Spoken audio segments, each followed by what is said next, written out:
This video was sponsored by Amino Apps. Is that Pokemon Go? No. Amino is an app where you can join different communities and meet like-minded people like yourselves. So it's kinda like Pokemon Go. No, it's nothing like Pokemon Go. Look, it has thousands of unique communities. That doesn't have anything to do with To join a community, you need to get the app on either iOS or Android and search what you're interested in. So, as you can see, I'm in the anime one, the Evangelion one, and what the? If you can't find any communities to your liking, you can even make your own. Each community contains a newsfeed of user-created content like blogs, polls, and public chats that you can take part in. Look, see, this guy's looking for a new anime to watch. He seems pretty friendly, so let's give him a little help. A great way to meet new people is just to follow people you find interesting. You can also follow me on Giga and find out what I think is my top grade A favorite anime. Amino Apps. I still don't want to get it. It's kinda like Pokemon Go. Alright, I'll get it. It's nothing like Pokemon Go. Got me when you heard this before. Normal teenage boy finds he has superpowers and goes on a quest to save the world. Loser nerd finds himself living with a group of hot girls in the Playboy Mansion, and a group of dunce midgets who don't do shit sit around getting an audience by... You know what? This doesn't look half bad. There are things in anime that we've seen many times before, but anime also has this weird charm of being able to make the most seemingly mundane idea into the most off-the-cuff, balls-to-the-walls concept, or an intellectual romp that makes you question your own existence. Where else can you see rock, paper, scissors become an exhausting intellectual battle of the mind, a gripping drama about garbage men in space, and a down-to-earth comedy where Jesus and Buddha are budding roommates in Tokyo? This is what Jesus died for. It brings so many possibilities that there have been times when I've looked at things in the real world and thought, you know what? I think there's space to create a narrative out of this that could make for an anime I'd watch. So here are 5 concepts based on real world things that I think could work well in anime. Apologies if these have been done before and I've missed them, so be sure to tell me if anything's been done or at least done well. We start with something I'm sure a lot of you are already familiar with. Video games. And while there have been plenty of anime with video games in them, has anything been said about the craft that goes into making them? I'm on the line. Me. Like my name, my career. If this fails, like, I don't think I'll work in games again.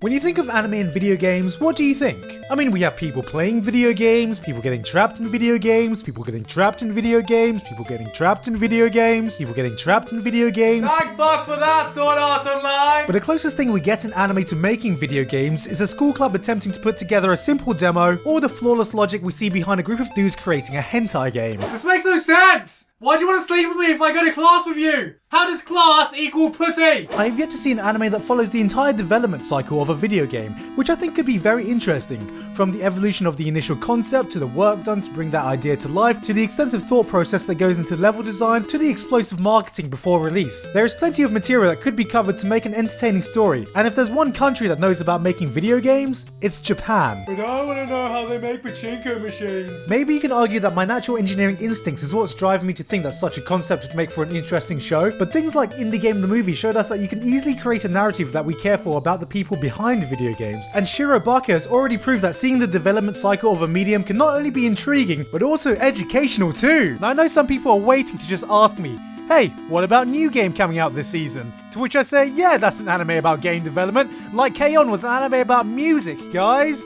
Music! You know what? Maybe all I'm asking for is for PA Works to do Shirobaka again, just with game development this time. Yeah, that pretty much sums it up. Is that too much to ask? Great. Now while anime can be a platform for the most out-of-the-world concepts, there are many shows that hit much closer to home when telling the more delicate human stories. But there is one thing that I haven't really seen a show do yet.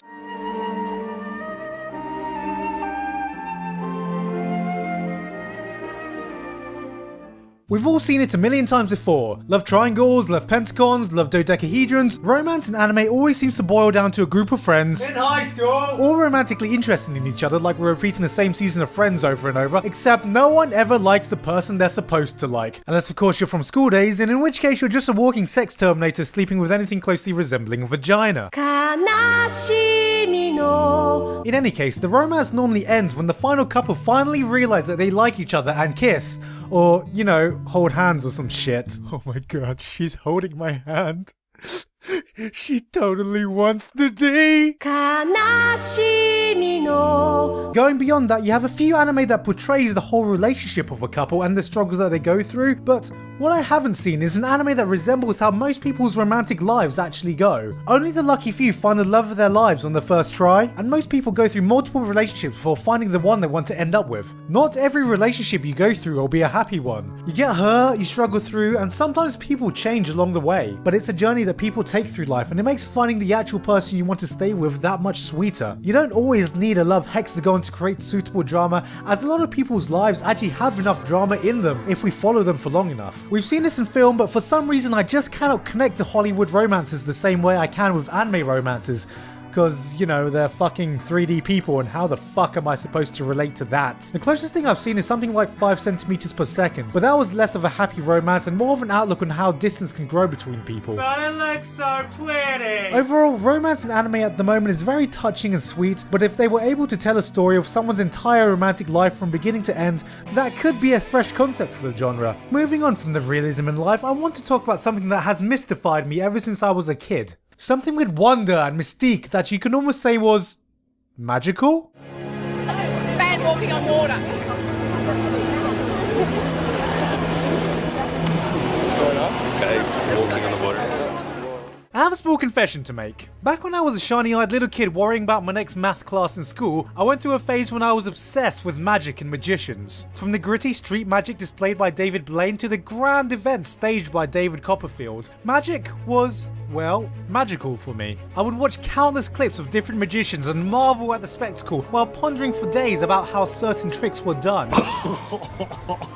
Oh, magic! And of course, being the curious bugger that I was, I would have to ruin magic for myself by researching the secret behind every magic trick. Except it didn't ruin it for me. Instead of turning me off magic, I was actually amazed by the amount of background work and skill needed to perform even the simplest of tricks. While magic itself is not a new concept to anime at all, with wizards and witches everywhere firing laser beams out of their nipples in the abundance of fantasy shows out there, actual real-world magicians are something I've never seen before. But why would they?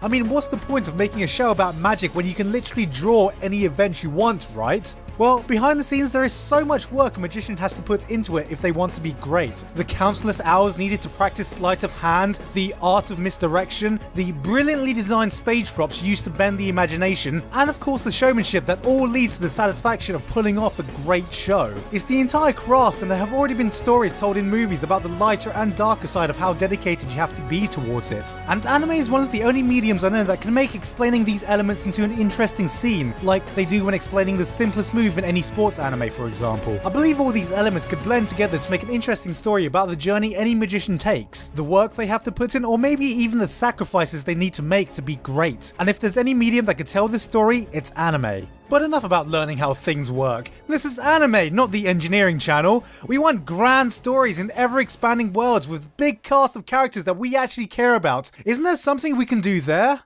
Well, you know what? Hollywood may have the answer.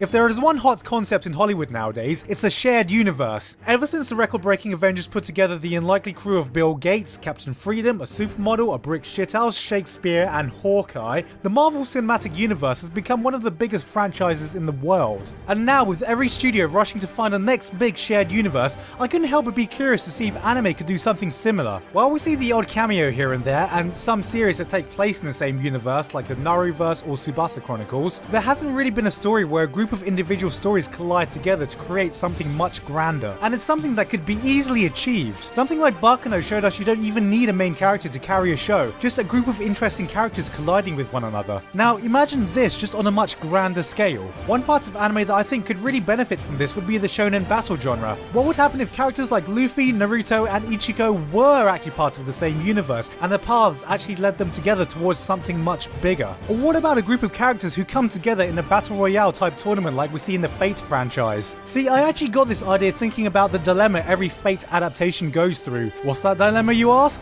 Well, when you throw together a huge cast of characters, all with varying backstories and motivation, how can you possibly portray all this information without boring the audience to death with hours of exposition? It's something that works in the visual novels, as they have hours and hours of playtime to be able to delve into detail, but in the limited runtime of an anime, this isn't so possible. So what if we show the individual backstories of the servants before they take part in the Holy Grail War? It would make character interactions much more interesting, and the impact of every major event hit much harder since we're already invested in the characters. Anime, especially the shonen genre, I think, could do wonders with this concept, and I for one would love to see it tried. Now, with one spot left, there has been one subgenre of anime that has largely grown in popularity in recent years due to some breakout hits, and that got me thinking about how it could also be applied to something else that has surged in popularity recently, as we once more revisit the world of video gaming. The biggest tournament of the year. He's up there as some of the best in the world. It's gonna be interesting. These guys devote everything to this. It's right here, right now. They have waited a year for this moment. So guys, let's get this started. Oh, what? Oh, no!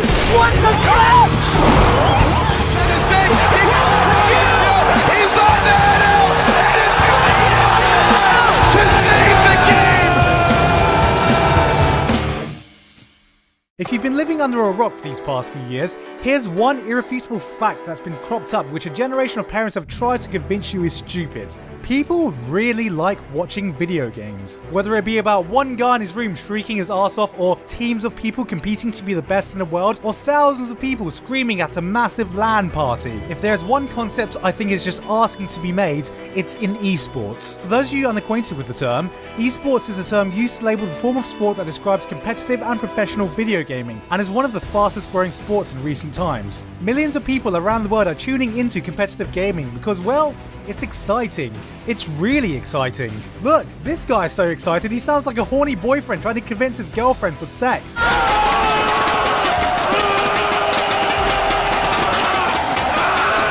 With the advent of Sword Art Online and this whole trend of making anime about video games, along with sports anime being hyped as they are, an esports anime would fit pretty perfectly into what we've seen anime can do well. But before everyone goes off mailing production IG to start making the next Kuroko no League of Legends, let's look into why this would actually work so well. As with any traditional sport, one of the reasons it's so compelling to follow is because if you follow it enough, a narrative forms. There are underdog stories, rivalries, superstar protagonists and villains, unknown newbies rising through the ranks, and real-life events that seemingly could only be scripted by the gods are littered everywhere in sport, and competitive gaming is no different. It's not hard to make a narrative out of a sport because by and large, the narrative is already there. The only difference is that this will be based on a fictional game, and esports athletes are so young, we wouldn't even need to put this in a high school setting where we need to win for the senpais, guys! The senpais! They're gonna be graduating next year, and this is the last time we can play with them! As every senpai then inevitably becomes irrelevant in the final match anyway. But the one thing that would separate esports from your traditional sports anime is how it can create a sport with its own set of rules. Even though every genre has the same set of goals, shooting someone, punching someone, destroying the enemy base, the rules of how you achieve these goals is entirely up to the author's discretion.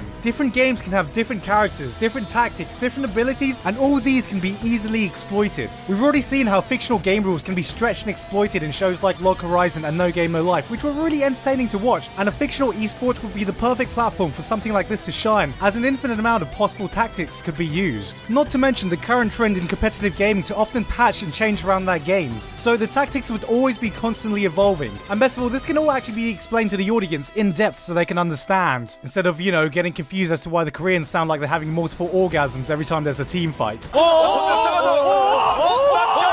An anime like this would not only be hype as shit, but could also be intellectually stimulating at the same time. That, all in all, I think it would be an absolutely entertaining watch if done right. And that was pretty much everything I had in mind. Let's not forget that concepts don't mean everything. There have been plenty of interesting concepts that were let down by shoddy execution, and concepts we've seen many times before that have been great because of great writing and characters we actually care about. With that said though, I'm sure you guys can think of loads more things that could be interesting too. As one thing we love about this medium is the possibilities are just seemingly endless. Hey Hey guys, hope you enjoyed the video. Thank you very much this month to Shameless, Lauken, Videlish JP, Jocelyn, and everyone else on Patreon for supporting me. And also thank you very much to Yamino for sponsoring this episode. And if you want to check out more of my stuff, just click on the links here. But anyway, that's it for me. Not too many updates this time. I've been Giguk, and I'll see you all next time.